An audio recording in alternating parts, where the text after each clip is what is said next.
It's day 4 of the confirmation hearings for Judge Amy Coney Barrett as she looks to join the Supreme Court. Today, witnesses in favor and against her nomination will testify after she was grilled on everything from abortion to gay rights. Let's bring in Vanderbilt University professor of law, Brian Fitzpatrick. Like Barrett, he also clerked for Justice Antonin Scalia.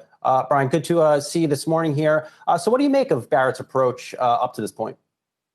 Well, I think she's done a pretty good job by not telling people how she might rule in future cases. That's pretty much been the line that Supreme Court nominees have taken since Ruth Bader Ginsburg, ironically. She said that the nominees are not supposed to give any hints or forecasts of how they might rule in future cases, and she's stuck to that. She's been speaking very generally about her originalist, textualist approach to interpretation. That's the same approach that Justice Scalia, her mentor, our former boss, used. So it looks like she's doing well and on track to get confirmed.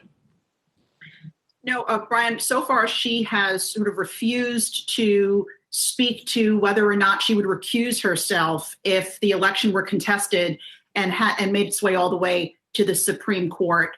What do you make of that? And should she have answered that more plainly?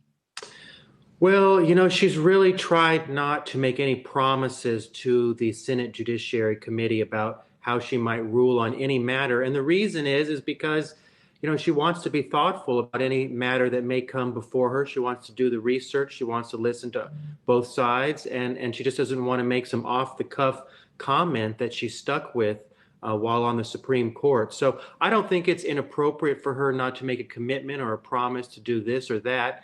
I think it's unlikely, to be honest with you, that she will recuse, simply because, the standards for recusal are whether people would reasonably believe the judge cannot be impartial in the case. And even though the president has done his level best to create an atmosphere where people might worry about that a little bit, I don't think, the president's tweets are going to be sufficient to force a judge to recuse in a case. It's just not. I don't think people take the president's tweets that seriously, to be honest with you. Brian, any indication on what type of justice she might be as it pertains to business cases? That's a really good question. And to be entirely frank with you, the originalist textualist philosophy is more favorable to social conservatives than it is to economic conservatives. It's a bit orthogonal with regard to economic cases. It's much harder to predict how this philosophy will be applied in any given situation because it'll really depend upon the words of the statutes, for example, that Congress has enacted. Sometimes those words will be pro-business, sometimes they won't be. Justice Scalia was not a reliable pro-business vote. There's lots and lots of cases where he voted with the more liberal justices because the words of the Constitution or the statute didn't drive him towards the business side of the case. So I think she'll be unpredictable in the business cases.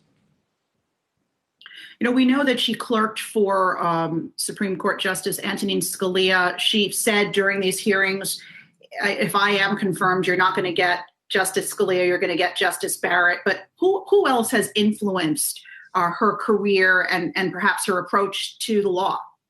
Well, I think Justice Scalia has for sure been the biggest influence. And I think what she meant when she said she's not going to be the exact same is simply that this originalist textualist approach, people who subscribe to it sometimes disagree amongst themselves. The originalist approach asks, what did the Constitution mean when it was enacted? And until we amend the Constitution, we're stuck with that meaning.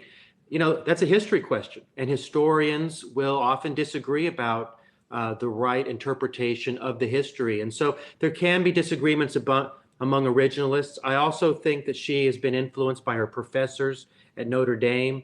Many of them have come out in support of her nomination. And I'm sure, she was a professor for a long time at Notre Dame. I'm sure she's been shaped and influenced by her students. All of us who are professors can't help but be influenced quite a bit by ideas of our students.